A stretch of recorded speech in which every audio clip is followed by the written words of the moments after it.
Well, welcome. Thanks to Spina and Dan for being here, and thank you Peter and Warren for joining us. I'm Deborah Scott. I'm coordinating the programs this year.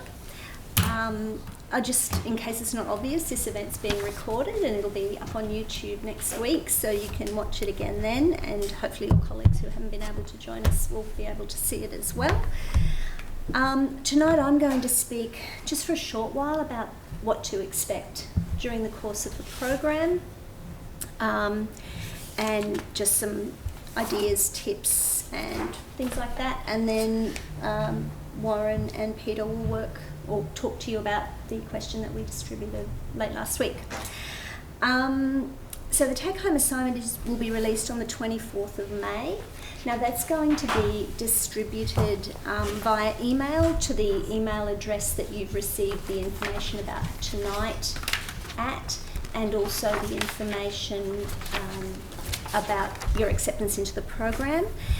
I should say that it's your responsibility to keep an eye out for your pieces of assessment, so if it doesn't arrive sort of by mid-afternoon on the 24th, just give me a quick email or a phone call, and it could just be that we haven't quite hit the send button yet, or it might be that there's some problem at your end.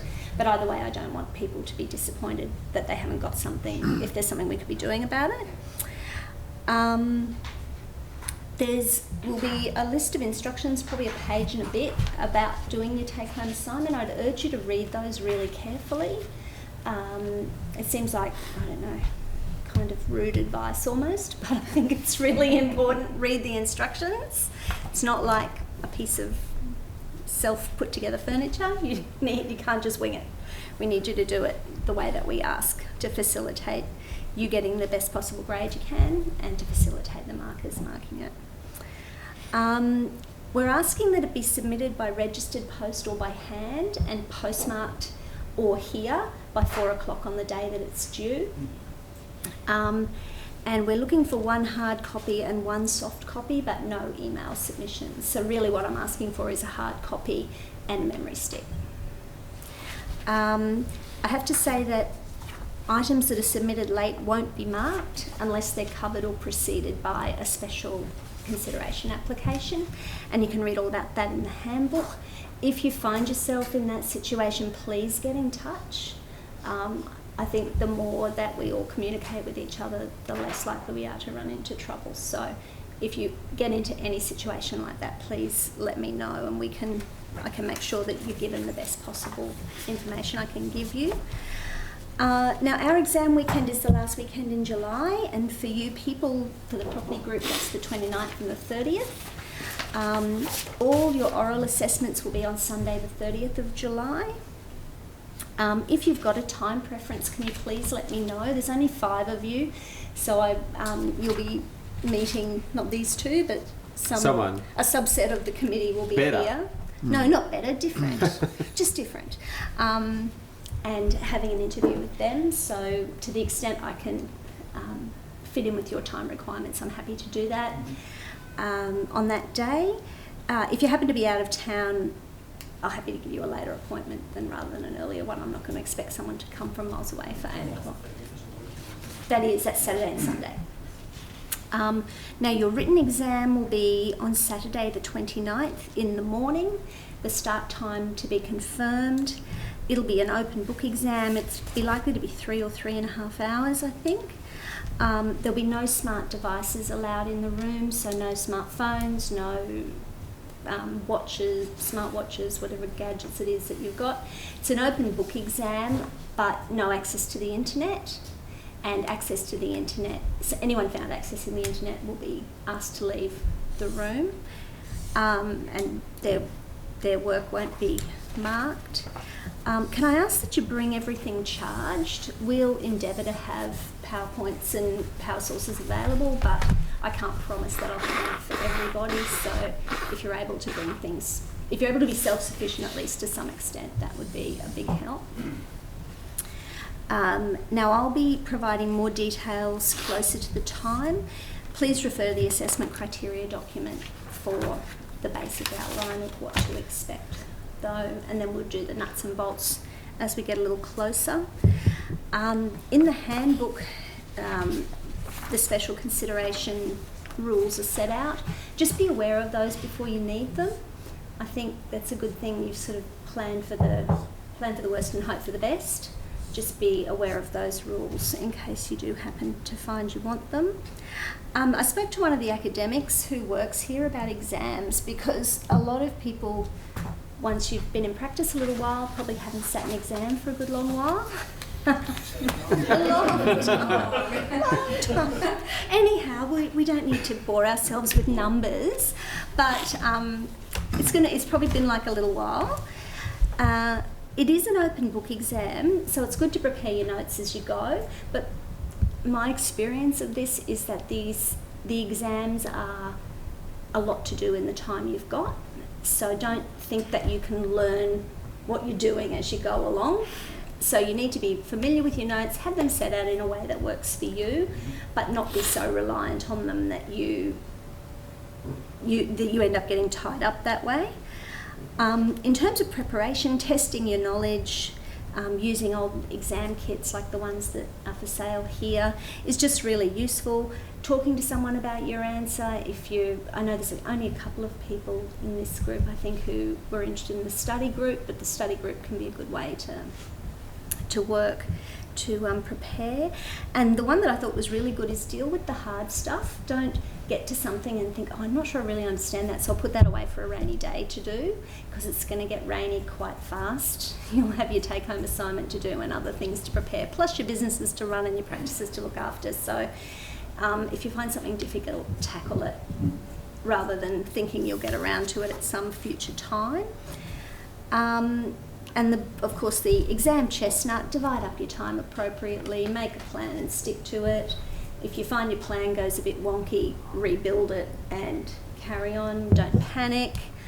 And just the other one I'd say is understand the question. Don't think that you can read the first 4 words of the question and you know what you're being asked. It really is exam 101. It's kind of embarrassing to say it, but I think it's worth saying it out loud if you haven't done any for a while. Please don't selectively study based on previous year's exams. It is good to do the previous ones because it gives you an idea of the standard that we're looking for, but in terms of content, they're not going to give you all the answers you might want. And you know that they will give you, I think, a very good idea of the nature of the questions. And I think, did we end up rejigging the kind of the list of all the things? Remember, we played around with it a while ago. we did play around with it, but not to a great extent. Yeah. I don't think we kind of. Is that right, Warren? It's not for this. Not for this particular course. No, that's right. That is for going forward in the future. Forward. Yeah. Yeah, there'll be That's some right. bigger changes to the assessment criteria down the track. But for this time, no, we were a little late on that. And the piece of advice that I thought was good is, if you're like me and you have terrible messy writing, write on every second line, and sometimes only write on the facing page as well, not the back page. And also, you know that overconfident, super organised person, keep away from them because they're going to make you feel terrible before you even walk in. So those are my exam tips. The only other thing I want to say before I hand you over is this is a really tough program. Big commitment, it's a big time commitment, it's a big emotional commitment, it's a big energy commitment. And I want people to come out of it, feeling okay. And on that basis, I'm reminding all candidates that you do have access to law care as members of the society. Please don't hesitate to make that phone call if you're feeling overwhelmed, or if you're in need of a bit of a different perspective on the program. I think talking to someone like that, you can of course ring me. There are all kinds of reasons I'm not the best person to talk to about that, but I think it's important to acknowledge that it can be tough, and it's good to get that out nice and early and know that there is support out there if you need it. And on that note, I'll hand you over to Peter and Warren to talk about the question. Sure. Thank you. I might just add a few more comments. The tips really in relation to the program, and the one point you made about the study group, I think is an excellent point, and if you have the opportunity to be part of the study group, I think that's something which you should take up. The most successful candidates that we've had in this program have all been part of study groups, and one of the reasons for that is that one, they are or force themselves to be organised. Two, they force themselves to make a commitment to each other about study, which overrides their work commitments, whereas if you're on your own doing all this, you perhaps might think of work first and study second.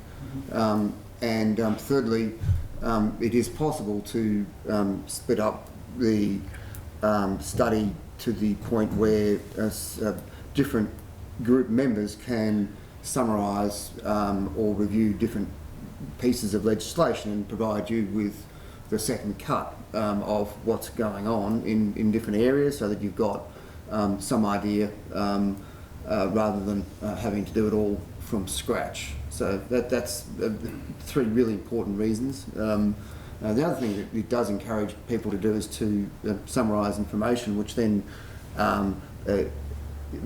that information gets retained. You'd be very surprised at how much of that you do retain. When you summarise stuff, you will have your summaries, or you will be able to bring your summaries in with you, so you'll know where it is. It's easy then to find a case or a section and if an answer calls for a case or a section, then it's very easy to answer the question in 2 lines with the case or section, as opposed to having to give some great explanation as to what the law should be without actually having remembered the case or the section. So in terms of exam technique, that will very much help you to be able to move through the exam quickly and just keep going, because you've got that familiarity with the question and the potential or possible answers. Okay. The second point that I would make to you, firstly in relation to the take-home assignment, as soon as you get it, get into it. There's no point in starting it the weekend before it's due. It's too late by then. You really have to jump on it immediately, as if it were an instruction from your most important client. And in relation to the exam, I've actually done the exam voluntarily 1 year, and so I've, without having looked at any of the material beforehand, and I found it was one that was tough in that you had to keep going. You have to stick to your plan, as in your time plan, because you don't want to get to a point where you've got the long answer to go, which is 40% of the exam, and you've only got 10 minutes, because if that's the case, then you're going to fail the long answer question, which means that you haven't got any chance of passing the entire assessment. So it is a position where you do have to keep to the time limits. I found that it was possible to do that if you knew a little bit about what you were doing, and you were succinct in your answers to your questions. The short answer questions are generally pretty easy to understand. The long answer question, or the long question, and you've got to choose, I think, one of 3. The long question, it does take some time to digest, and it is something which you should read several times, so that you know what's you can get the gist of it and understand it before you attempt to answer the question. The other thing that I'd say, it's a general exam tip that I have told my kids every single time they've done an exam: read the question and actually answer the question. The most important exam tip that you'll ever get. answer the question directly. It only took me all of my university career to figure that out. And here you are now. Did you have anything to add, Peter? No, not really. Well, I suppose a little bit. One of the assumption is that when you come here, you've already got a good level of experience, and so you're never going to learn to be an accredited property specialist by doing the course. You're really coming along to demonstrate that you are already that level, and the point of the study is to make sure that you've kind of synthesize things so that you can get ready to demonstrate it, and I would think the study group would be an excellent cross-check at that, because it's only by sitting around with other people who are looking to demonstrate the same thing that you can get a good idea of where you're at in advance of actually doing the assessment. And with that in mind, I think we might hop into some of these questions, and bearing in mind that we are being recorded, we might actually probably take you through some of the highlights of the questions so that we don't have to read every word and whatever. It's easy for me to start with question 2 only because it does demonstrate precisely the point that Peter made in relation to your knowledge, your existing knowledge, brushed up by the study that you will be doing. So question 2 is a question where you're acting for a company called Manning Stone, who has received an enforcement notice from the local council in relation to a recent conveyancing matter. Now, what happened was that your client, Manning Stone, basically in 2009, Opal Sink completed the construction of some commercial premises in Brisbane, okay? 4 shops and a childcare centre. Your client, Manning Stone, purchased the building from Opal Sink under a standard contract for $5.6 million. The contract was subject to due diligence, and your client did instruct a law firm to undertake the purchase. That law firm did go through the possible searches with your client and decided to provide a standard planning and development certificate. Now, that certificate revealed that the council did grant an approval, and it had within it an obligation for the developer to pay infrastructure contributions. The total of those infrastructure contributions are $407,000. Okay. The community management statement was sealed by the council. Building work was completed. In January 2012, settlement occurred. Manning Stone became the registered owner in July. Shortly after that, the seller, Opal Sink, went into voluntary administration. For what reason we don't really know, but that's left your client, Manning Stone, with an enforcement notice from the council demanding payment of the $407,000 worth of unpaid infrastructure charges. There was a show cause notice alleging a development offence and an enforcement notice demanding payment within 20 days. Both notices are issued under the Sustainable Planning Act, as it was and I think still is, as at last year. Okay. Your client has refused to pay these charges, but have been a little bit concerned about the notice, has come to you for advice. Your obligation or the requirement of the question is to advise Manning Stone. So the first thing I'd say looking at that is there's 10 marks, so it's a reasonable amount of marks. How many questions do I think are hidden in there? Because there's a really obvious one, and you wouldn't get 10 marks for the one obvious point. So first of all, what do you think is the obvious question that's sitting in there? Liability. The run with the land things, yeah. Yep.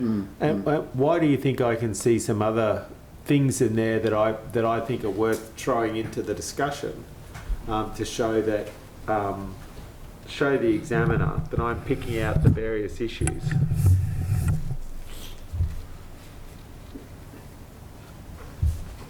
Question of conduct of the lawyers. What do you think is the relevance of Opal Sync being into voluntary liquidation? No right to pursuing the company any further. Do you think that affects, if that company wasn't in liquidation, would the liability of Manning Stone to pay the money be affected? I think probably not. No, that's right. I don't think it is either. I think they have to pay. But there was a case in New There's South still- Wales on this point not too long ago, if I remember correctly. I think the person who purchased the land ended up copying something in the order of about $800,000 in ICs or something. from the local government. That's right, yeah. There's obviously, yeah, this obligation does run with the land. Yep. So the buyer under the of the property has an ongoing liability to pay. The contract may or may not have contained an obligation whereby the buyer could have sought indemnity from Opal Sync. But the purpose That's of it. If there's indicating liquidation, they're in you have to liquidation is telling you as the here that or as the lawyer advising that that's a futile exercise. So your next question is okay. If there is a liability, is it payable or is it not? And that's where you've then got to go and answer the question. There actually is a couple of cases in Queensland that are pretty much on point and from which this question was taken. So if you were in a study group and you had looked at this issue, you would be aware of and know those cases. If you've been to a recent QLS seminar on property law, you would have listened to the presentation on that question that was done that day, and you'd know the answer. So these are examples of opportunities that will have been given to practitioners over time, so that those that have been to the relevant courses that either the QLS or others have done will know the answers to these topical things, because it has come up. It has been a topic on one of our property law seminars that we've run in the last It's 2 probably, or 3 probably years. been on a couple. Yeah. But also, not only that, it's liability about development conditions is really fundamental to property practice. And my view is that every serious property practitioner will have a good understanding of the cases about it, and it's not just infrastructure charges, but they are the easiest illustration of it because they come up. But it's the case with other conditions as well, when you've got cases like that one from down at Logan where this work was done under a DA, and I can't remember the name of the developer now. Work was done under a DA, and that was still in breach of an earlier condition which the court found was still alive. Tree clearing. A DA for tree clearing, and there was still a successful prosecution for the development offence of clearing the trees because there was a previous condition which was still alive. The other things that I would be thinking could pop up in discussion about this is just for the sake of showing how thoroughly you understand things, a quick mention of whether or not there'd been a merger of any obligation in the original contract anyway, assuming, because you can still put in for the voluntary liquidation, and voluntary liquidation suggests that there might actually be a way of unwinding the liquidation to go after things too. Yep. And also,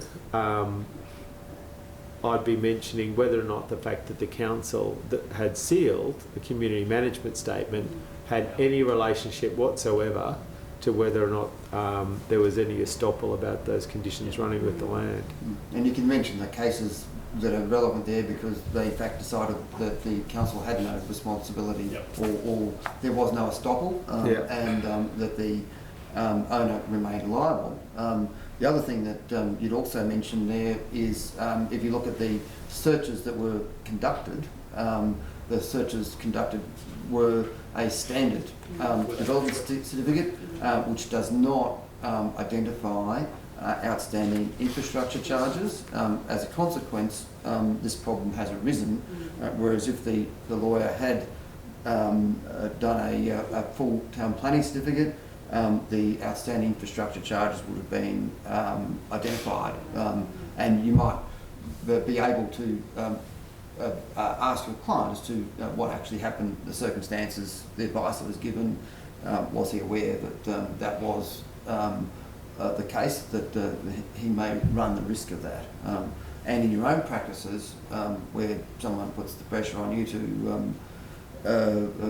do the cheaper search, given the cost differential between the standard certificate and the full certificate, you have to, you would be reminding yourself that it would be a good idea to tell your client that if he chooses the standard certificate, he runs the risk that he will be liable for any outstanding development condition, not just outstanding infrastructure charges, but as Peter mentioned, anything in the development conditions that has not been done.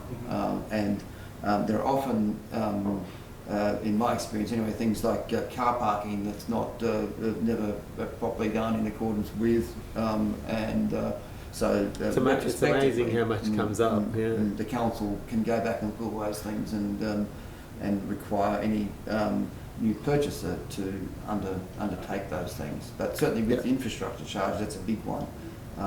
That is going to change as at the introduction of the new SPA, because the infrastructure charges now will be, whether they're paid or not, will be an obligation under a limited certificate, I think.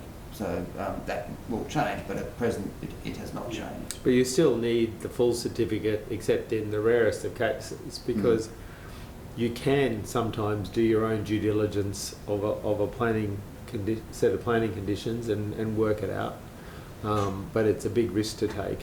And the other thing you'd be mentioning, of course, for Manning Stone is that they've got a claim against their original lawyers, and it's only a brief mention, subject to the specifics of the advice that was given. And you're pointing that out, is pointing out your understanding of your own obligations as a lawyer acting for these people, because it looks like commercial conveyances were in breach of that obligation, or at least there's strong suggestion of it. We might go back to part A now, Peter, and do that one. That's a leasing question. So you can see the themes that are coming through. You've got property, property conveyancing, leasing. They're the themes. You'll also get a property development theme coming through. You'll incidentally get mortgage security related questions, but unlikely to be predominant. A predominant question.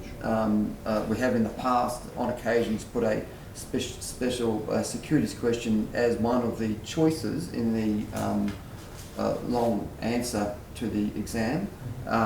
but that will also be combined with a conveyancing question and a development question and a leasing question. Yeah. Is that fair to say we're not going to do a predominant securities question this year? We've That's agreed. my understanding. Yeah. Yes, so Yeah. I don't think we are. Yeah. So you can- yeah. So you've got your three areas really. You've got your conveyancing, your leasing, and your property development, which is the areas we all practice in, and that's why we've chosen those areas. And like any other practice, you do need incidental securities knowledge. You need incidental GST knowledge. You need lots of other knowledge in different areas that you're not necessarily a specialist in, but as a property practitioner, you're expected to know all those areas. So Warren, you're talking about rounding out your answer by saying Yeah. you need to, I know enough about this to know that you need to talk to an expert in this area.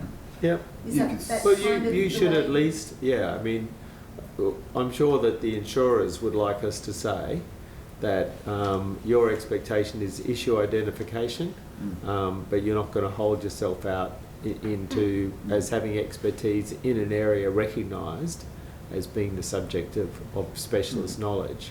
I don't But- think we're going to ask Yeah. a question that requires what I would call expert advice in that area. No. We're going to ask questions which we expect property practitioners to know the answer to Okay. when Yeah. it comes to things like GST, Duty. the duty, the Planning. withholding tax legislation. That's new, so you'd think it's new. Someone will ask a question about that. That's But the only type as, of thing, only as a minor element. And when you look at this next question where it's got the 2 points, 5 points, 5 points, it could well come up in that sort of thing where there's a few easy marks there for the basic knowledge outside of particular specialist property, the core property that you should have, because you can't be a good practitioner without it. Yeah. Anyway, I'll try and summarise the questions best I can so that in the recording people get a gist of what we're doing. So part A, you act for Lord. He owns a series of warehouses. There's one lease to trades of a machine shop. The lease is for 3 years with an option for a further 3 years. The issues are that Trades is complaining about the state of repair of the building, in particular the roof which leaks, and the agent has been told by Trades that they intend to withhold rent until the roof is cleaned up, and Trades is 2 months in arrears. Trades also describes the carpet as being a dud because it's not suitable for what he calls normal usage, and the potential cost of replacement is $5,000. Lord, that's the owner, is not keen on spending the money. Trades is a abusive tenant, and he is regretting the decision to make the rental a gross rent. So you go back to the file. The first letter is a letter of intent, or letter that predates the lease, and in that it says the landlord will fix defects, lay carpet, install air conditioning before the lease starts. The lease also contains a covenant that the tenant must keep the premises in good repair and condition, fair wear and tear accepted. The lease does not contain any mention of the works which the landlord has to do. The rent is required to be paid monthly in advance.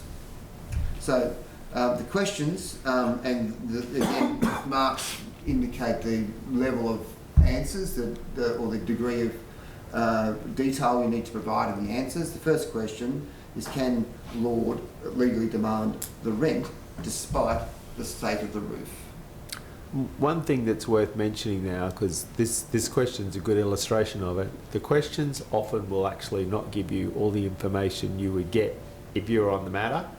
And there's some stuff that's really obviously missing here that is relevant to the question, and that's okay. You just want to discuss what you don't know, and how that can have an impact. So has everybody got any suggestions about how you might tackle the answer to that question?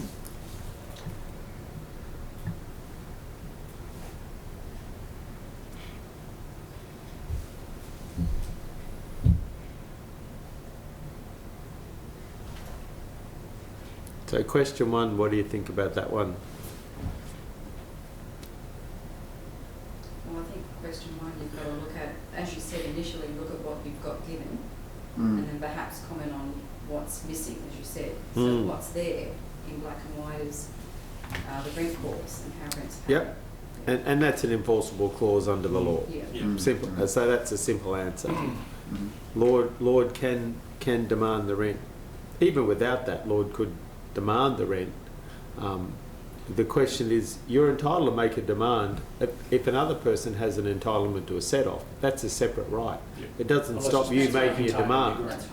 So it's almost like a silly question in a way, that one. Mm. But I think what they're trying to get at is is there a problem with arguing with Lord? And there is a problem because it's got the traditional no deduction clause. Mm, yeah. So that's right. So you've got, and you're always looking, when you're looking for these answers, you're looking for the way we'd look at any contract, you're looking for the express contract terms to find your answer. If you can't find the answer in your express contract terms, you look to, in property terms, I look to legislation second, and thirdly to case law. And your answer is going to be in one of those areas. So you've got an answer, and your answer is an express one. The only reason you'd depart from that is if you said, well, okay, despite what the contract or the clause says, there's either legislation which overrides that, or there's case law which overrides that and gives me an argument. Now, in this case, it's pretty clear that that's not the case. So the second question is Lord obliged to replace the carpet? So you've got a number of issues there. I mean, there is an obligation initially, which is outside of the lease, to lay carpet.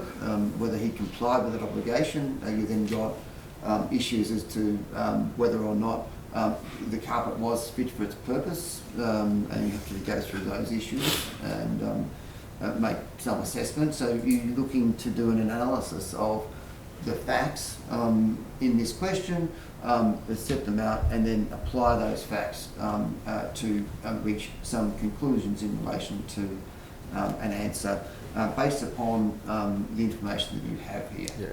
And the carpet question one I suspect is more complicated than people realise. So first of all, do we even know that there's a contract that imposes some obligations about the carpet on Lord, the landlord? And my position would be there is certainly a suggestion that there is an agreement for lease that was entered into, and that letter, if it wasn't itself phrased as an agreement, looks like it would be arguably some sort of collateral contract, or a note or memorandum for statute of frauds, because normally people enter into a lease because they've reached an agreement to do so, and I'd be exploring whether the tenant actually had the benefit of a bargain relating to the grant of the lease, and that bargain included an obligation to provide carpet.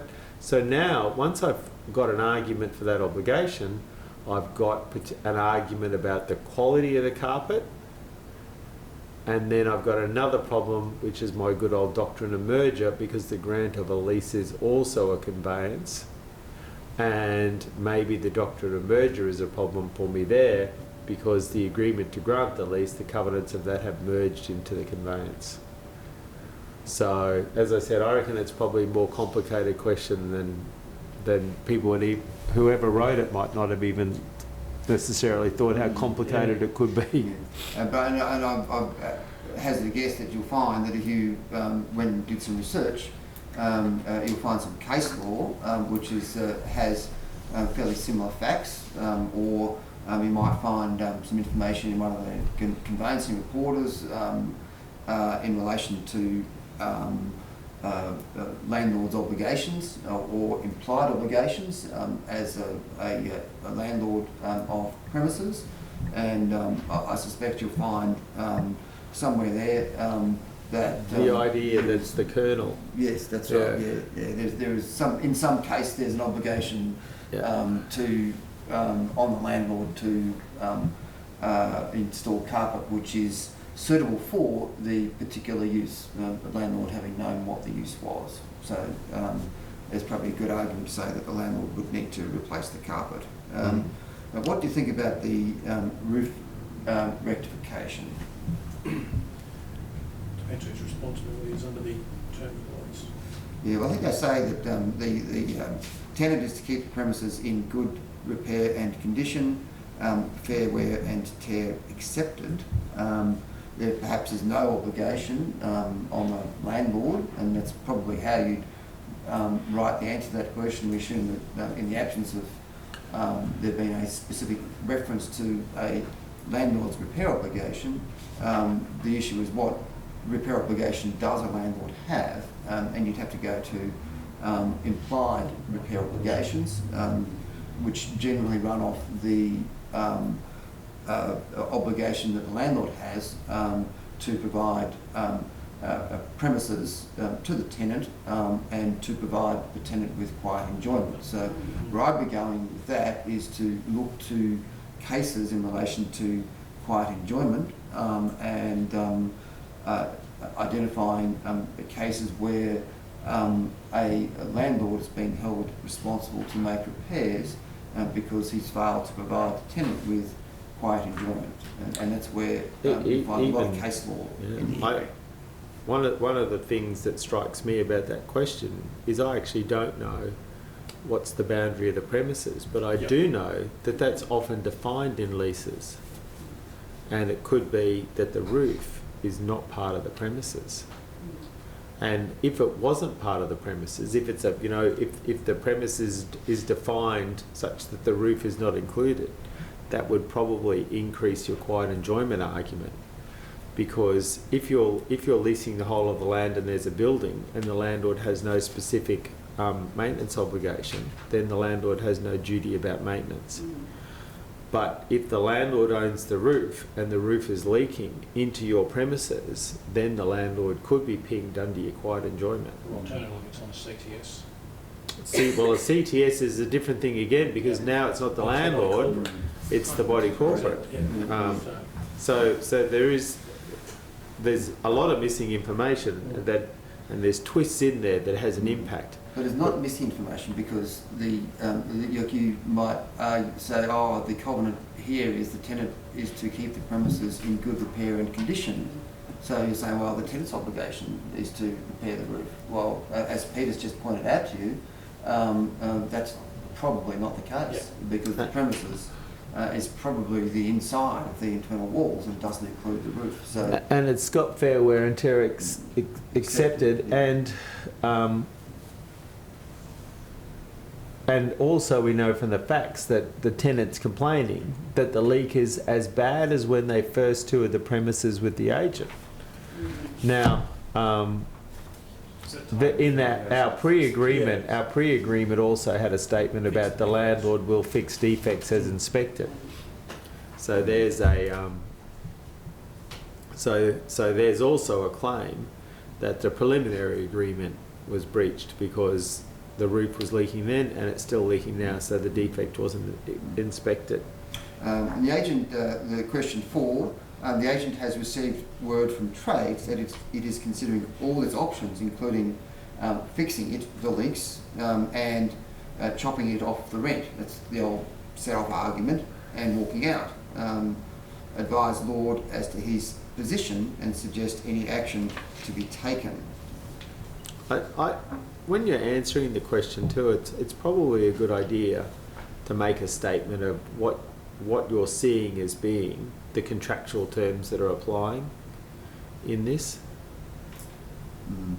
And just to let you know, every question that we present to you does have a marking guide attached to it. So again, an examiner is going to be looking to particular points and we'll have satisfied ourselves that as a committee that those are the relevant points to be looking at.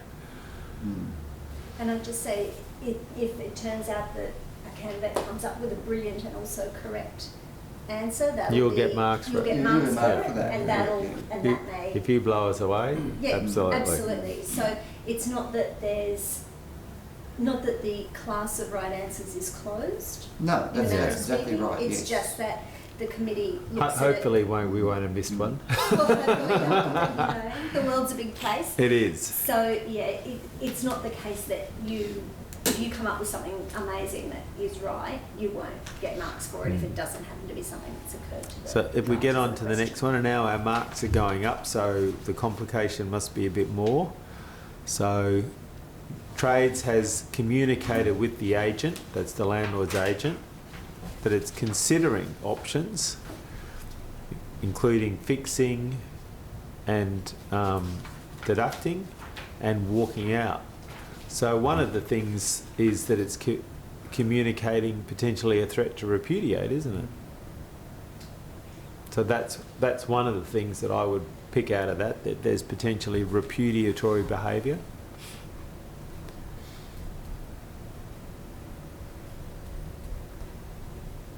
And then there's the question of, are self-help remedies available to the tenant?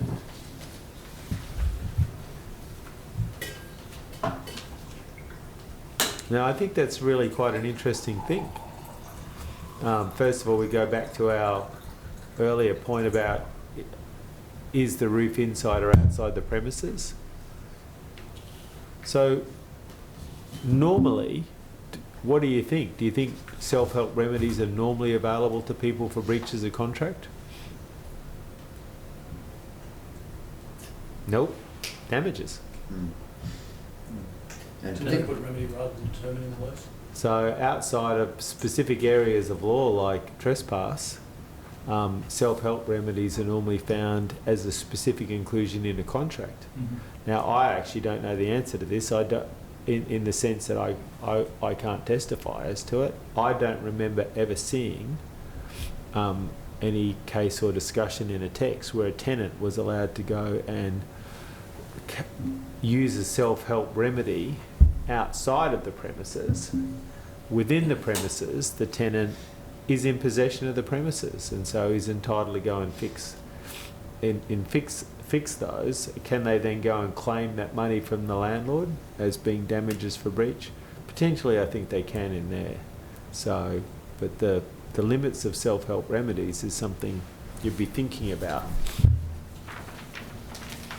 particularly when it's in relation to an area of the building which potentially is not even part of the premises, over which the tenant has no rights. What about if they allege an abatement? Sorry, What if they allege an abatement? Damage or destruction clause, I'd be looking for some discussion as to whether there's a damage or destruction clause. So implicit in a damage and destruction clause is that it's happened after the commencement. And the tenant has said it was always like that. So the damage or destruction clause probably isn't going to help them. But there's probably half a mark in thinking to mention that. Yeah. But it would be nature and degree as well. Yeah. In terms of the damage and destruction clause. Yeah. This is not exactly stopping them from using exactly. the It's not using the serious, is business. it? That's right, yes. Yeah. So part B of the question, Lord contacts you as to his dismay, so something's going wrong. Trades appears to be downsizing or relocating as the shop is practically deserted. There was 10 machines working, now there's only 2. Signs have been taken down. Lord, as a bank manager who has noticed these changes, is concerned that the potential devaluation and is threatening to revalue the premises. So there's some suggestion that Lord is going to be affected by this conduct. So you're then looking at the lease. The tenant will not use the premises for any purpose other than a dye-making workshop. The tenant must keep the premises fully staffed and stocked, must display signage only as approved by the landlord. So first question, is trades in breach? So you'd be looking there at the use culture and the conduct of the business, and looking very carefully at that clause as to what that says, and be advised in relation to the potential consequences of the actions in circumstances where the use of the premises appears to be downgraded. And when you're looking at that question, you might also look at some of the purposes of a use clause or a obligation to trade clause, and they're most significant in shopping centres where other tenants are reliant upon trade. For example, a major tenant who walks out might be worried about the potential damage which would apply to that major tenant, not only in future rent, but if the major tenant walks out, then all the other tenants will go as well. So it will have damages in addition to the lost rent. So it's always a big decision for a major tenant. You're looking at that from in a smaller scale with Lord, but that's the type of thing that you're looking at there. And I think you'd be looking to also mention that you've got some interpretational issues. The statement, keep fully staffed and stocked. What does that mean? Exactly. You're seeing it's a dye-making workshop. You know, did the parties intend that trades would sit there making dyes, whatever they are, irrespective of demand for them? Was it just going to keep filling the place up? Or, so, you know, those are really complicated questions. I don't think you can answer them very easily at all, except to mention the basic principles that you'd be looking for. And you might mention some cases, and I mean, and what I was alluding to was, well, if this was a shopping centre and the covenant was for the major tenant to trade, there might be a case that you might be aware of that you could throw in and say, well, in this situation, there might be some damage over and above any rent obligation. But in this case, we're talking about, we're not talking about a shopping centre, we're not talking about reliance by any other tenant. There's an attempt here at making reliance through the bank manager, but that's an entirely different scenario and could be distinguished from any a court or common law judgment that's been given in relation to a major tenant vacating premises and being liable to damage. The question actually is pretty simple though. It just says, is trades in breach? And so, and it can only be in breach of the three clauses. And the first clause is, will not use it for any other purpose. So, not using it for any purpose, I guess, is not the same thing as not using it for another purpose. Will conduct the business, premises fully staffed and stocked. As I said, complicated question. Obviously, there's a risk that there's a breach there because they have been reducing the extent to which they're operating out of there. There's that contextual question to say, you could see arguments why that might not be quite so easy, but there appears to be a breach. And the third thing is, must display signage only as approved by the landlord, and the signs have been taken down. Well, interesting question, is displaying no signage the same as displaying signage only as approved by the landlord. So if the landlord says, I didn't approve no signage, the tenant will say, well, you didn't have to approve no signage, you only had to approve the signage that I display. I'm not displaying anyone, doesn't require your approval. Pretty simple answer, because that's the clear statement in the lease. There'd be no weird implications into that, I think, unless you were to start running again sophisticated arguments, read the lease as a whole, there's an obligation about trading, you can't trade without signs, blah, blah, blah. Anyway, it's only 4 marks. So assume trades has shut its doors. What actions, if any, can Lord take to address trades behaviour? So what do you think about there? Again, it's only 4 marks. It's not a big thing. They've shut the doors. So I guess that he's paying the rent. Let's assume for the purpose that they're paying the rent. What's the word that comes into your mind in these circumstances? Abandonment. Abandonment. So is what and what's the implications of abandonment? Will depend on the terms of the lease, of course, but It's starting to look repudiatory. repudiatory, attributed to terms of the lease. Yeah. Yeah. But what are you going to do? You kind of like notice already breach is probably I'll probably do that. bring that in. That's the first thing to do, I think. So notice, Form 7, notice already breach, pay your rent, proceed to trade, open the premises and trade. So they're the things you do. Well, actually, if you've got abandonment to the point of being repudiatory, you don't need to perform 7. You don't There's need a case to. on that. Yeah, there's a case on that. Yeah.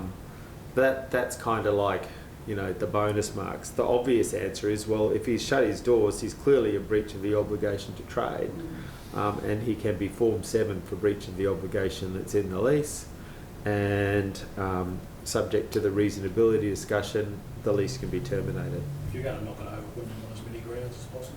Yeah. So,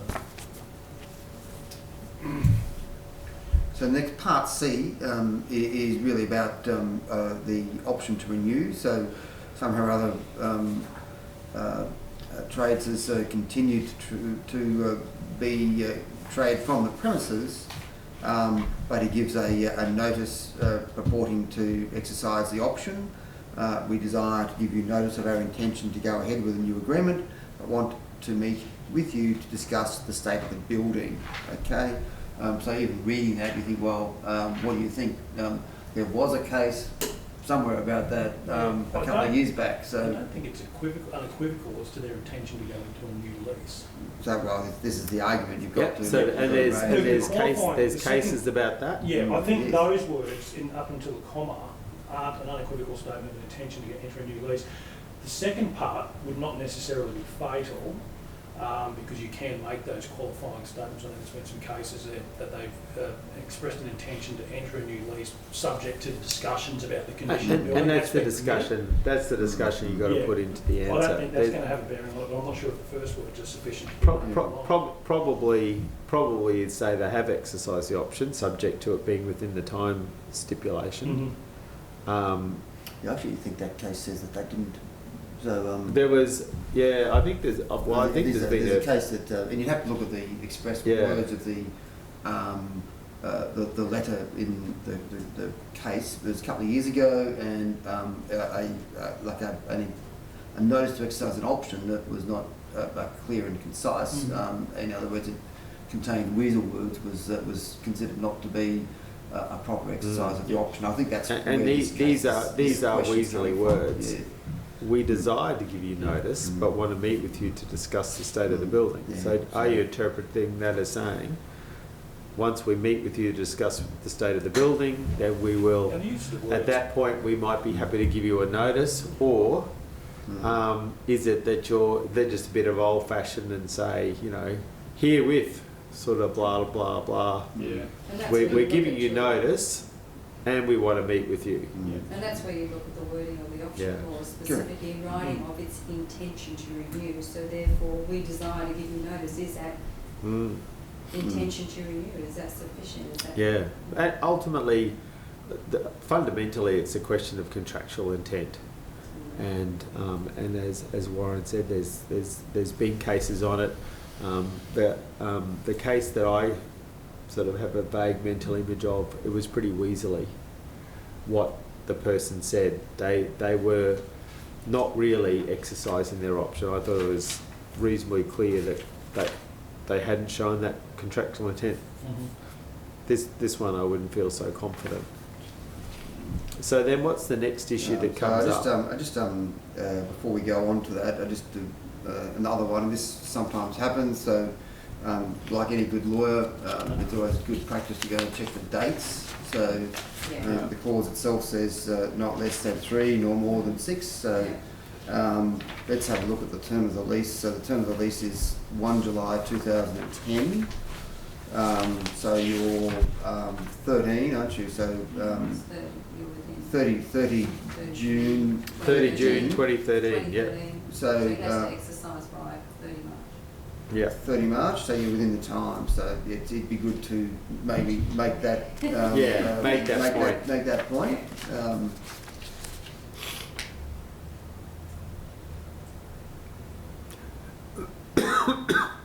So going back to, moving past the intent to exercise, obviously Lord is pissed off about the unpaid rent. Now you would think London to a brick, it's going to have the clause that's in there. It's provided the tenant duly observes and performs the terms of the lease. So Lord is saying Trades has been consistently tardy with rent, so they haven't duly observed and performed the terms of the lease.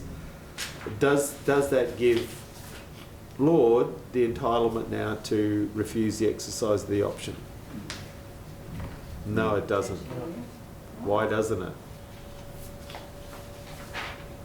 Because he's forgot about Section 128 of the Property Law Act and didn't act within 14 days. Otherwise it would have. But clearly, we're in June now, and the letter was on the 4th of February. So it's just too late.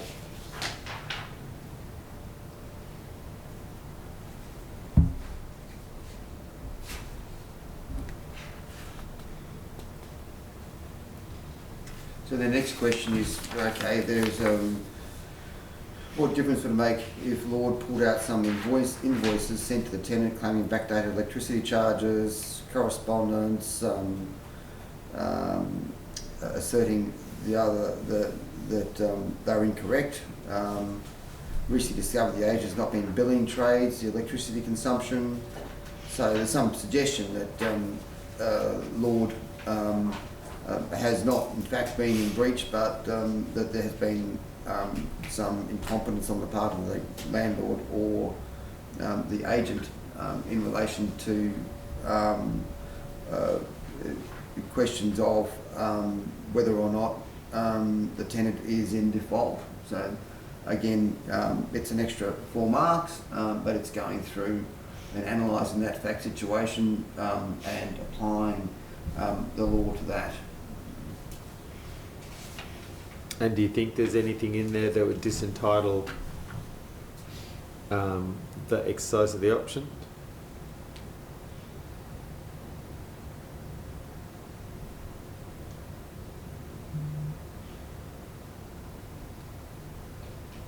Frankly, I don't see how that gets past the Section 128 problem. The section's quite clear. If you're relying on, well, the section addresses a provision in the option. It says you can't refuse the exercise of an option because of a stipulation about good performance of the lease if you haven't given a notice within 14 days of your intention to do so. It's a pretty simple section that everyone forgets about. The things that might be in here, I mean, are you allowed to argue with your landlord? Express your opinions about things? It's hard to even see there'd be anything repudiatory in here. And the thing about the agent billing incorrectly in the past, well, that's just a whole red herring as far as I can see.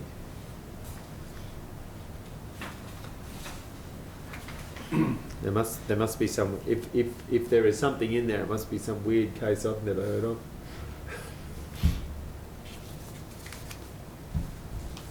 How are we going for time? I don't know. Plenty. What's the time? 6:30, Okay. 6:40 now. It was 6:30 that I looked.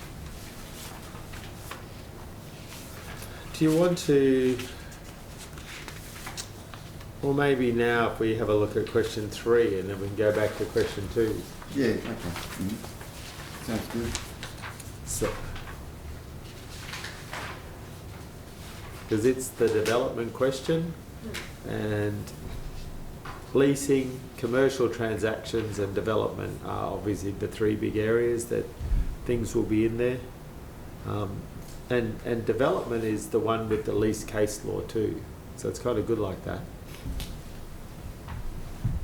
So here we have the client is a developer and he's got a multi-use development that he plans to construct, and you've got a rough diagram of a stage development, 4 stages with a supermarket below and apartments above, petrol station next door, then an office block, and then a pub with an office block above it.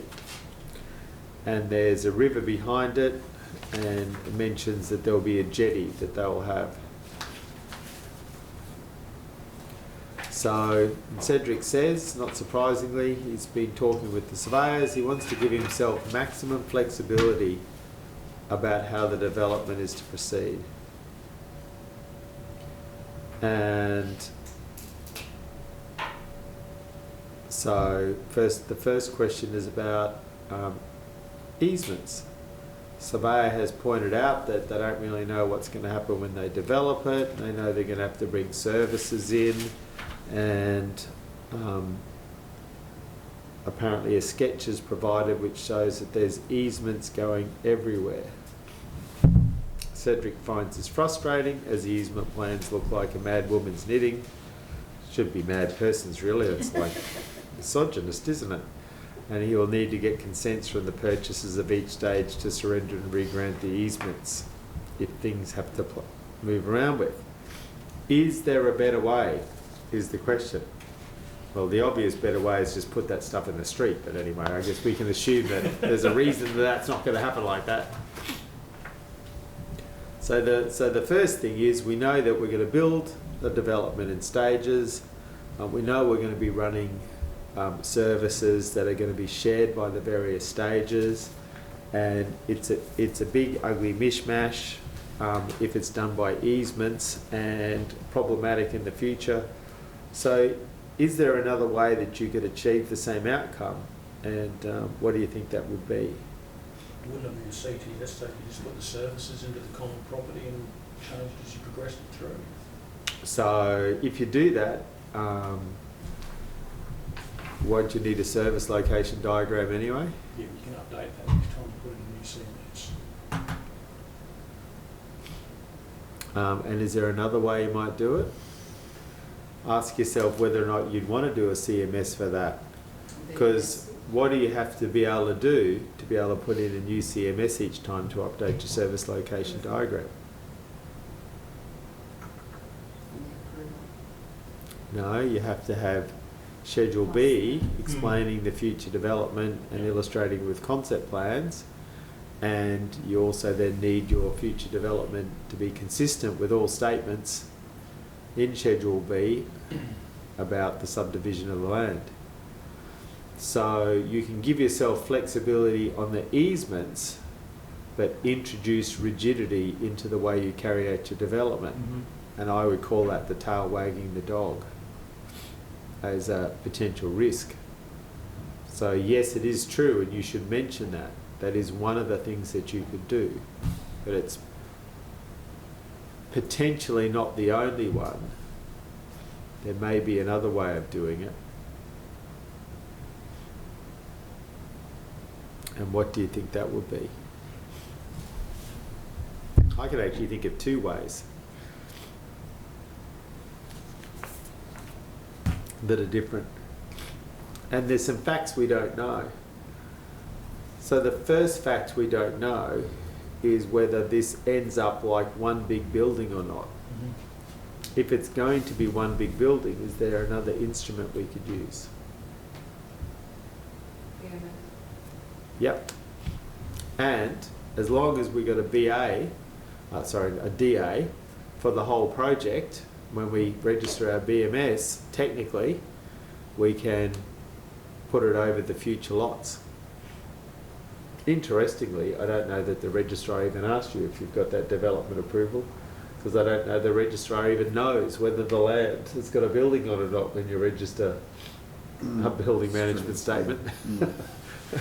But I would assume you'd probably want to actually technically comply with the legislation and not rely on indefeasibility. So that's one thing you could do. What's another way you could achieve the same outcome? You could do it with easements.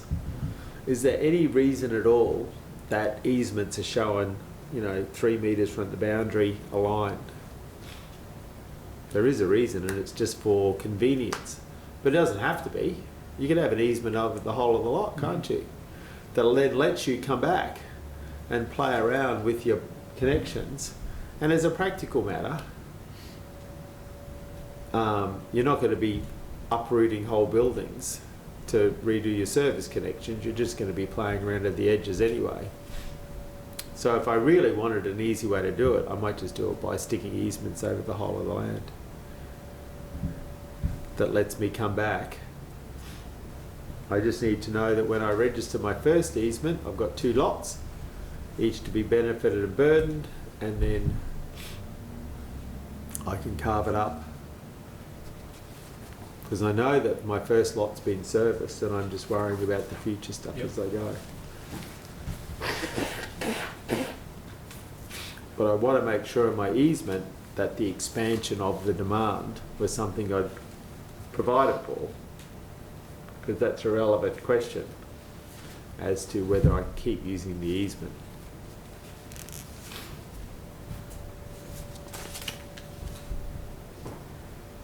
Have you got any other things you think on that one, Warren? Yeah, looking to look at the uses on the particular lots. Stage 1, for example, you've got a ground floor supermarket with residential apartments above. Now that is crying out for a building management statement associated with that lot, even if you didn't put in a BMS for the to extend to the other lots. Yep. And you might go through and explain the issues that relate to that, in that you want to try and keep the uses separate when you're talking about the supermarket. Who doesn't want to be one lot in and have to deal with all the owners. If you would just like to deal with a body corporate. So that's one thing I'd do there. Probably the hotel with the commercial office above, a similar sort of thing. So in this particular development, you can see that there's different bits and pieces of it that might actually require a different treatment of the different activities. And the petrol station mini mart, I mean, that's generally speaking now that's something which is quite common. That would ordinarily be done on a flatland subdivision lot, and pretty much be combined, although you might have the two leases on that lot. The office block, someone could generally want to own that as a freehold office block, and I wouldn't want to necessarily be part of any BMS, CMS or other arrangement. If I had to get services, I'd get them through an easement on freehold land title subdivision. That's how I do that one. So there's those sorts of things that you can look at and discuss. How about the jetty? does anybody know anything about the grant of what we call wet leases? Huge amount. Not a huge amount, yeah. No, Land probably Act. some state release Land Act. consent that you probably need. Yeah, there is, yeah. So this is under the Land Act that you need that. Yeah. So there is particular requirements, and you have to outline what they are. There is a particular provision in the Land Act about the applications you need to make to a organisation called SLAM. SLAM is the department that deals with wet leases and getting ministers' consent and things like that. And there are particular requirements that you need to understand before you can grant Yeah. a wet lease. I think the intent of the question there is there a way of incorporating the jetty into the scheme? So, as you know, a lease has to have a tenant, there has to be a person. So then if you said to me, okay, well, I'm going to have this big mixed-use development and I want everyone to get to share the jetty, is there a way that I can think to make provision for that? I can think of a way, and now I'm at my building management statement, because you can include a building management statement over some leasehold things, and as a consequence I could give some access rights over the jetty as long as someone in there owns it. That would be a way I could look at doing something like that.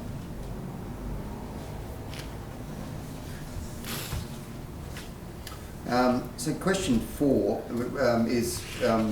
relates specifically to the supermarket. So there's an agreement to lease the supermarket lot, subject to the registration of the reconfiguration plan. There'll be a development by Big Text Fuels involving hard stand, Bowsers and a building which contains a workshop and an office and a counter. So there's then an approach from Quickie E-Mart for a 20-year lease over a superfluous part of the premises and building B, subject to Big Text surrendering a part of their lease.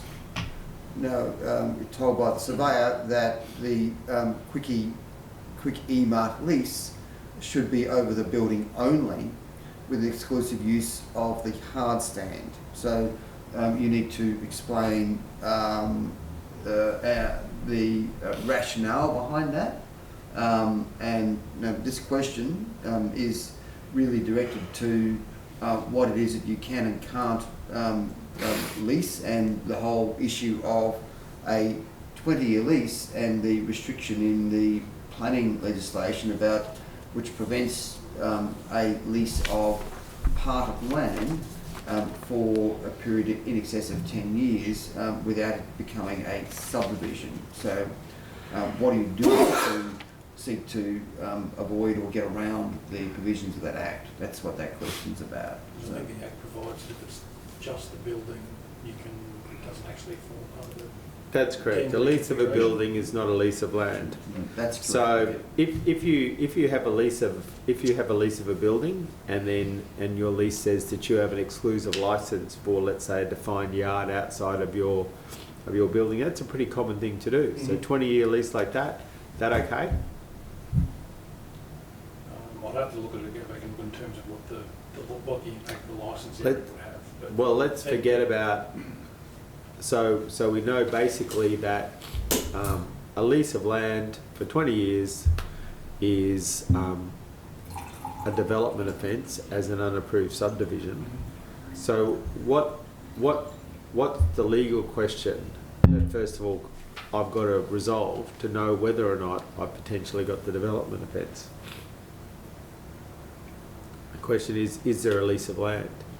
So you got a lease of a building, and then the lease includes an exclusive licence for a defined area outside of the building. Have I got a development offence? What did the High Court say in the Claude Neon case?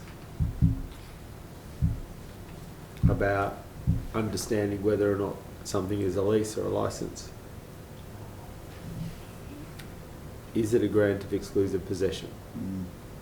It's a fundamental leasing question, and that one should be the top of your head all the time. If I've got a grant of exclusive possession for a term or for a period, I've got a lease or a tenancy. Irrespective of what I call it. I could call it a license, a widget, a butterfly. It's a lease. High Court said so in the Claude Neon case. So if that exclusive use is a right included in the lease as a grant of exclusive use, there would be a development offence.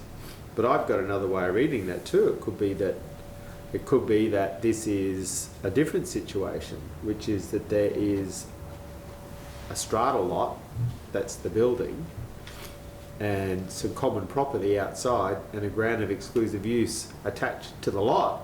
And that actually would be a way I could do that without having to get a planning approval, because I don't need the ROL approval for my strata lot, and I can put the exclusive use into there, because this is all part of a big project anyway.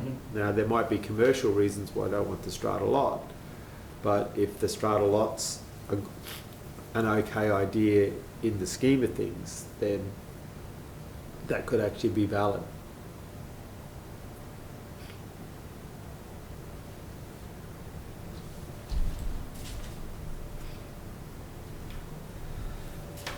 So the next question is in relation to one of the other lots, that's the hotel and the office, and the suggestion that that would be best done by way of a community title scheme as opposed to some other alternate means, and you're asked to suggest an alternate means of subdividing that parcel. The hints really are the services, including the lift in particular, and in this question here, the licensed hotel is capable of being serviced by a lower lift lobby, but there is a goods lift that services both the hotel and office levels, which terminates at the loading dock on one side of the hotel. So that really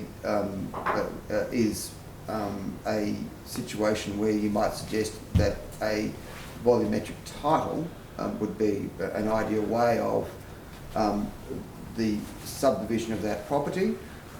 When you have a volumetric title, then you would also need a building management statement, and that building management statement could contain a use schedule which explained in detail and with the use of diagrams the shared uses and also the proportion of costs which would relate to each of those shared uses. So those particular services could be on one title, the base title, but through the building management statement and the statement of shared uses, you could require the other title to contribute to the maintenance costs of the lift and other services. So that would be a good way, a much better way in my view than a strata title subdivision in order to subdivide that property. And can you think of why you would not want to? I mean, the statement there is, it's clean and simple to have it as a community title scheme. Do you think that that's true?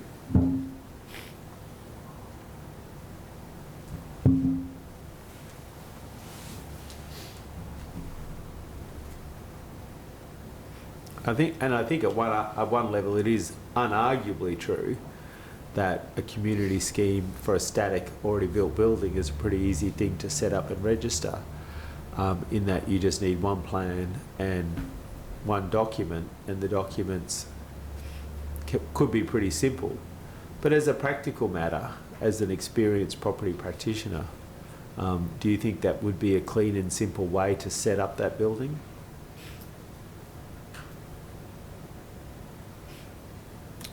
And I would say, as a general rule, my assumption is that different uses should not be in the same community, in a community title scheme.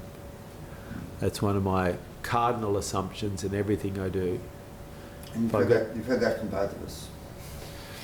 If I've got a community scheme, I want it to be specific to the particular uses. And knowing that is, the reason is manifold. One is that once you've set a community scheme up, it's a bit shitty to try and change it. And you're making, whenever you set up any titling thing, you're making assumptions about the apportionments of costs. And if they're wrong in the long run, they're wrong in a bad way. And if you get it wrong and you've sold a lot off the plan, then there's risk for the developer with arguments about whether they set the lot entitlements reasonably, and breaches of duty.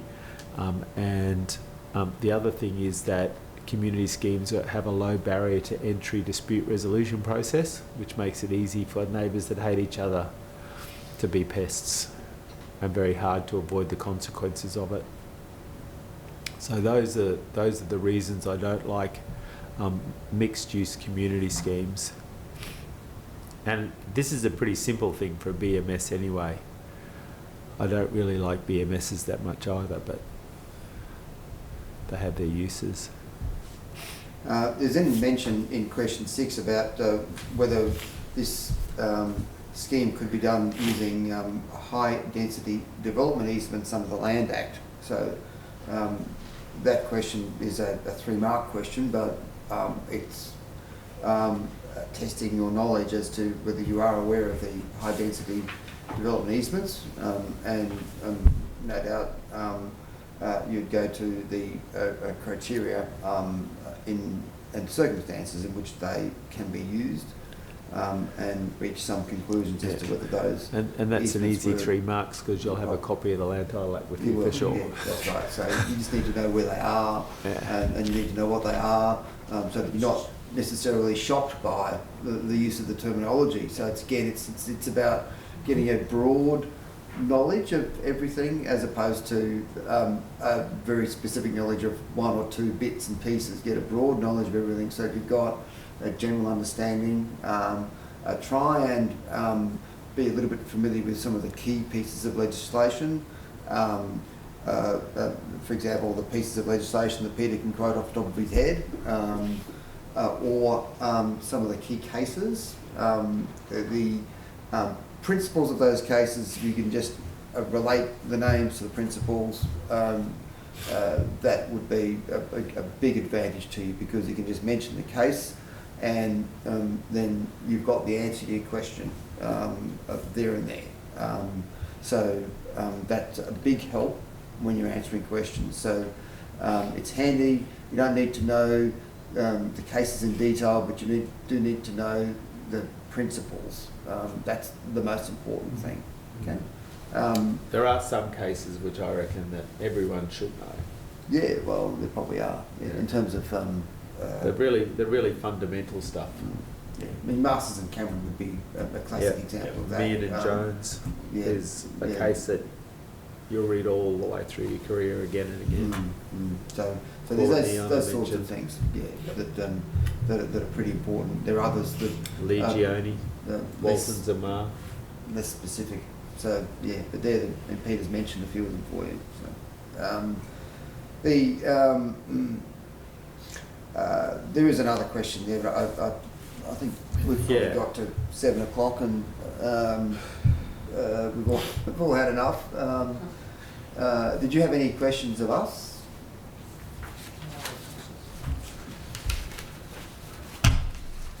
Well, all I can say is good luck. How do you feel about it? You glad you signed up? Oh, changes from day to day. So, Right this minute, Dan. it's just the, not having undertaken any substantial study for some time, just sort of getting back into the swing of it. The unknown aspect of it, I guess, because we're all not entirely familiar with the study process. Yeah. And look, I guess If you look at the questions and then you go even to something as simple as do CCH conveyancing law and practice, CCH community titles law commentary, yeah, and and reread that stuff after having looked at the questions and say, okay, I'm going to go through. Actually, it won't take you that long to run through something like that. It's all online, and the Law Society, I'm sure, has access. The Supreme Court Library does. I think all the loose leaf services are well and truly gone now. I think one of the other things too, it's a little bit overwhelming seeing the areas of knowledge and the list just keep going and going and going. Yeah. So it's quite broad Yeah. from that But, perspective. Sort of, It is, yeah. you start to. What would you think if you could do it in stages so that you could do a leasing thing and be accredited leasing specialist, or an accredited development specialist, or an accredited commercial transaction specialist? And as in break it down even Yeah. further. Well, I mean, the thing is probably so big, isn't it? It is just big. It so is, many yeah. areas impacts on like your duties and your tax and everything else as well, securities, laws, and there's a whole heap of those that are basically specialisations in themselves. So, look, yeah, I would say that's beneficial to break it down further, and then do a couple of them, 3 or 4 of them maybe. So, but over time, rather than try to do all of them. Yeah, do them in like one section every 3 years. Yeah, every So it whenever takes it's offered something. takes 3 years to do the Yeah. course, but do one section every year. Yeah. Yeah. Well, having said that, there's a lot to be said for doing it this way too, I think. But just to chunk it down a little bit could be beneficial, I think, for a lot Yep. of people. So, Because I guess if it was, there would be more specific questions about those specific areas. Would be Yeah, but it's still actually easier to study for. Oh, yeah. Because if you think the terrain we've traversed this afternoon with leasing, planning conditions and stuff and we haven't even looked at commercial transactions except for residual liability for planning conditions, and then the development stuff. And there's, there is a massive amount of knowledge in all that stuff. A massive amount. it's getting very difficult. Good clean fun on its own. That's a question about a lot of the resources I've been using have been curious, all that online. Like sort of stuff that's now online and the textbooks and things that are relevant. Are we sort of then for the open exam? I know we can't have access to that sort of material, like we can't get it online. You can't pull it off the internet on the day, no. Yeah, so is there a way, I was putting my own notes together, I would imagine, but some of that sort of stuff you need the resource to replicate that yourself. It is a problem that now that textbooks have gone online, that open book is not what it was. Is there a way to get some of those things in? I honestly don't think you'll have time. You missed the exam tips, but they are recorded. But the whole concept of what you should be doing, I think, is having some key pieces of legislation with you, maybe some key cases if you wanted them. But I would have a case list with what points those cases gave you. I'd have the key pieces of legislation, like your Property Law Act and things like that. I'd have my notes.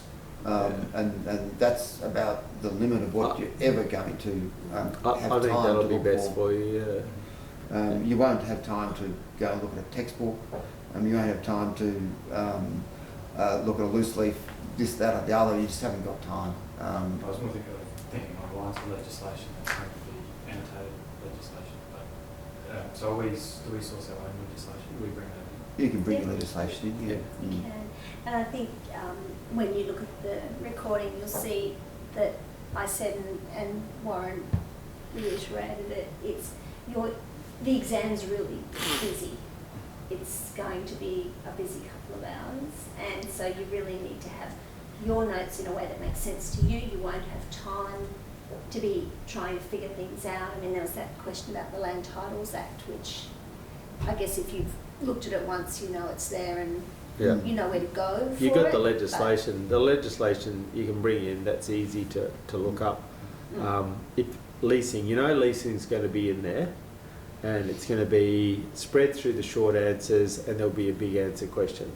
And the big issues in leasing are repair, assignment, default. So once you've gone through all that stuff, and I have a bit of a look at rent review and think about that, but you should kind of be okay with rent review straight off your head. But I'll be looking at those things and making some notes about some key principles about that. And those textbooks I referred you to, the CCH online stuff, really actually will give you pretty much everything you need on that. That you could study in the first place, and then give yourself some cliff notes to bring in so you're ready to go.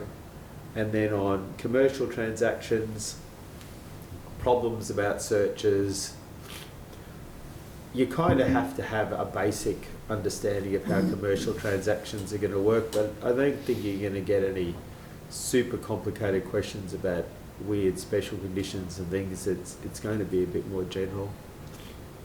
Commercial's probably harder. I mean, if I got a question on the standard REIQ contract, I wouldn't know what to do. I just manipulate the hell out of it and hate it, never use it. So, but if you think it through, plan for your exam. Look at the old exams and know that you got to do well in the short answers, because a lot of marks sitting in there, and they're kind of the easy to grab marks. And there's going to be some big questions, and you get to pick. So you can bone up on one area and know that you're extremely likely to hit it. Or if you bone up on two, be strategic. And leasing is the easy one. If you haven't boned up on leasing, you're nuts. Because it's such a big part of property practice, so it should be in there. And you should be able to get your head around leasing better than anything else. And given what you said, Peter, there shouldn't be any concern for references to types of contracts then? For example, some of these questions in the past exams refer to different editions, but given what you said, there shouldn't be, not I going to think be asked Yeah, to. no one's going to be expecting you to have No. remembered the differences between different Yeah. editions. No. I think the only reason that we reference a particular contract is, rather than say this contract has all these terms in it, and put terms in the question, you know what the terms of a standard contract are. Bring we them are. along. Bring the currents. Yeah. Yeah, but we're not going to say the fifth edition's got this in it, whereas the fourth edition had this in it. Yeah. We're not. It's not intended not historical. to be that. It's Yeah. not intended to be that tricky. It's just Yeah. this is That's good to know. this is the terms of the I'm just contract. checking. Yeah. It's just that and these are, sorry. and those terms, we don't have to repeat the terms, or we have to give you new terms. Yeah. You should know what those terms are. So you do need to be familiar with the standard term contracts, even though Peter hates them, most people use them. So that's why. Only the commercial one. Well, the reason Everyone modifies that. Yeah. these look historical now because they are, but they were current for the years that they were examined in. Yeah. So Yeah. that's We're your trying to point. examine It's just on the current law. contract. That's right. Yeah. Yes. And they just are old now because They have. Yeah. These are older. These questions are 2 or 3 years old. So, And reading the CCH stuff about the standard contracts, is a good way of getting your head around basic legal issues. You'll see the bigger issues. No one's going to go, I hope, go ferreting through for looking for something really obscure to trick you up. This is not designed to torment you, it's just to give you the opportunity to demonstrate you've got that level of expertise. And when the exam, at the exam itself, you've got the 3 different parts that you choose to pick one of those. What's the time from the beginning of the exam? So time to read, time to decide, obviously, which... There'll be a reading time. I don't think Yeah. we've decided yet. I don't think the committee's decided What's yet. it been in the past? Oh, maybe 15, 20 minutes. And I think it's going to be some short answer questions and then a couple of long answer questions, and you pick That's one. correct. You pick one of the long answer. Yeah. It's generally 3 long answer questions, and you pick one of 3, I think. And so and that is it is something where you do have to make that decision as to which one to choose. So it probably is something that you do in that initial perusal time, because the more times you read through those long answer questions, the more prepared you're going to be to answer it. And even when you're answering these short answer questions, if you know what the longer answer questions are, you'll just subconsciously be thinking about it.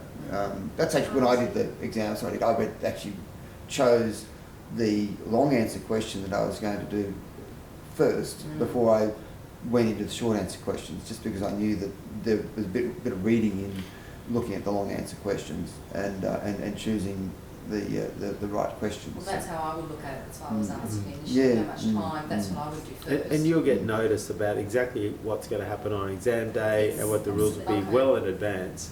And so you can be planning for it, but thinking about the things that I said, that, you know, it's obvious that there's going to be particular main issues come out in those questions, and choose what you feel you're best equipped to build on. Yeah.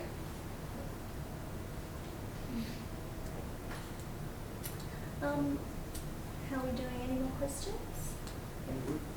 Before I let everyone go, can I just say, if you've thought about what Warren was saying earlier and you've decided you might like to be in the study group, if you can let me know by email tomorrow, and I'll distribute that information. Yes, I'll be in touch, and please feel free to contact me if you have any questions or if there's anything I can help with. This will be available at some stage probably next week, and I'll let everybody know so you can live through it again. Hopefully Peter's feeling better by then. So thank you, Warren and Peter, for being here, and thank you for coming in the terrible traffic. Thank you. Good night.